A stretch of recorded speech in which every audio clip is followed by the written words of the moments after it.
Welcome to Mr. Frog Tagalog Recap. Buong kwento ng Kingdom Ashen of the North ginawa noong 2021 Tagalog Recap.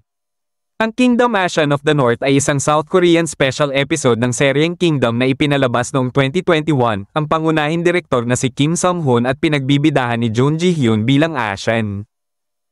Panimula ng kwento. Sa hilagang bahagi ng Joseon, malapit sa Ilog Amnek, mayroong isang maliit na tribo ng Jurchen na tinatawag na Sonjeoyain. Ang tribong ito ay nanumpa ng katapatan sa Joseon kapalit ng proteksyon at kabuhayan.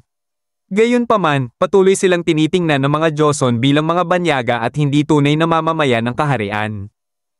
Sa kabilang banda, may isang malakas na tribo ng Jurchen na tinatawag na Pajeowin na hindi kinikilala ang kapangyarihan ng Joseon at madalas na nagiging banta sa kanilang teritoryo. Sa ganitong mapanganib at tensyonadong lugar lumaki si Ashen, isang batang babae mula sa Sonjeoyain na mamumuhay sa trahedya, paghihiganti, at kadiliman. Ang misteryosong halaman at ang unang trahedya. Isang araw, habang naglalaro si Ashen sa kagubatan, natagpuan niya ang isang lumang dambana kung saan may nakaukit na sulat tungkol sa isang mahiwagang halaman, ang halamang muling buhay resurrection plant. Ang nakasulat sa bato ay nagbabala. Kung nais mong buhayin ng patay, ang kapalit ay masyadong malupit. Dahil mausisa, isinapuso ni Ashen ang anyo ng halaman ngunit hindi niya pa alam ang totoong epekto nito. Samantala, natuklasan ng mga sundalong Joseon ang mga patay na katawan sa kagubatan. Natakot silang baka ito ay gawa ng mga Pajeowi Jurchens, kaya't hinigpitan nila ang seguridad sa kanilang teritoryo.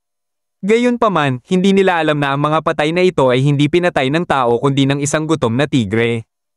Upang maiwasan ang digmaan sa pagitan ng Joseon at Pajeowi, ang ama ni Ashen na si Tahob ay ipinadala bilang isang sugo upang makipag-usap sa Pajeowi. Ngunit lihim na iniutos ng opisyal ng Joseon na si Min Chi-rock na patayin si Tahob at ang kanyang mga tauhan. Ginawa niya ito upang tiyakin na walang magiging problema sa hilaga. Ang paglipol sa Sonjeoyain. Habang hinihintay ni Ashen ang pagbabalik ng kanyang ama, isang mas malagim na trahedya ang naganap. Isang hindi kilalang grupo ang sumalakay sa kanilang nayon at pinatay ang lahat ng kanyang kababayan. Mula sa malayo, nakita ni Ashen kung paano pinaslang ang kanyang mga kaibigan at pamilya. Wala siyang magawa kundi magtago at panoorin ang lahat ng mahal niya sa buhay na pinapatay sa isang iglap.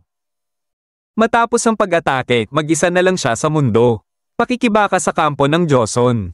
Sa kawalan ng pag-asa, naglakbay si Ashen patungo sa pinakamalapit na kampo ng militar ng Joseon upang humingi ng tulong. Ngunit sa halip na protektahan siya,